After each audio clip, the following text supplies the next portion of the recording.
There was something that we could do in social policy. We realised that traditionally this type of funding goes into the sciences and the sort of hard, heavy end sort of things where you can see a direct commercial implication. But we knew that you were reaching out to try and get into the arts and the social sciences as well. So we decided that we would like to set up a module that really helped our students understand the issues around enterprise, and also what it's actually like to work in a real organisation, how you can actually use some of the theoretical things that we've been teaching you in social policy to actually make that a reality and boost your career prospects.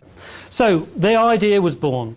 This bit of funding with the timing as well allowed us to start to be a bit more innovative than we've been in the past. So we actually started to do something that we'd never done as a department before.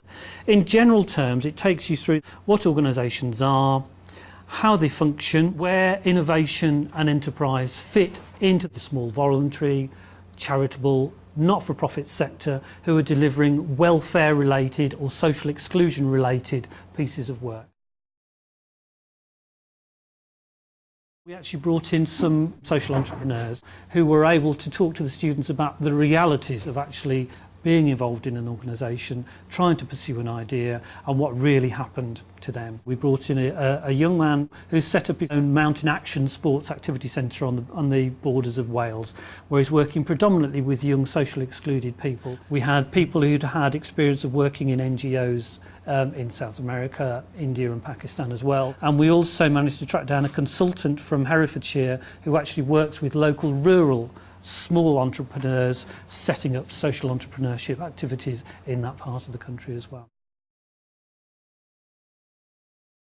Things went really rather well. General feedback was good, the attendance was good. The assignments, I have to say, I was blown away by some of them. I have to say they were absolutely amazing. They were some of the best experience marking that I've ever done. Some people were able to really take on board this idea that they had something to contribute, and they started to express their ideas in the less traditional academic ways. They started to put more of themselves and their ideas and feelings into the idea that they were presenting to us. And they didn't just present us with an idea, they were able to think about how this proposal might then develop, change, and how they might develop and change as they've gone through the process. I'm never sure when I talk about enterprise in relation to social policy whether people think it's a good thing, a bad thing, because of the sorts of feelings that words like enterprise can actually generate in people, especially in a department such as mine. So we thought we'd go out and test the waters, we'd write a conference paper and take it to our annual Social Policy Association conference.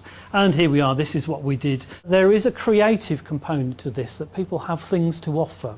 And this really chimed with us in terms of the word entrepreneurship and innovation. This creative part of things was something that we really felt was really quite important. There's greater importance attached by the government to social enterprise rather than the state delivering all of the welfare, social exclusion type things. It's a second and third year option module.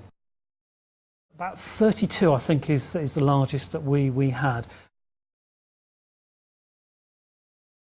We think students are going to be interested in training for employment, and not just how to do things, but also that training for employment that actually fits in with their own values, sense of values, and their interests as well.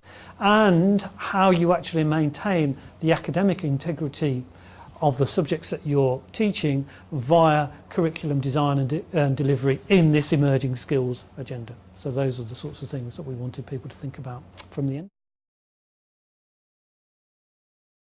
The papers led on to a book proposal. As Policy Press are quite interested in us producing a series of readings around this sort of area, so students would have access to readings around the theory and then the practice, and some sort of more bigger names actually contributing to the state of play and thinking in this as well. So we'd quite like to put that together, and we're going to go international as well. We've been invited to take this paper to something called the FinPin Conference in April 2008, which is over in Finland, which is about promoting entrepreneurship by universities. I've also got a potential from somebody in Sheffield who set up their own big recycling business along these sort of principles, but everybody who works for him has learning difficulties, so we thought he would be a really good person to actually come and be involved.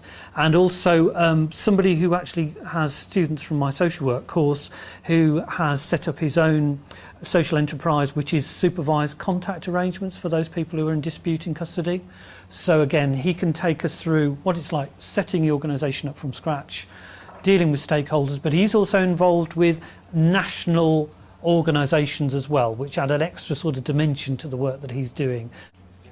Okay, oh, thank you.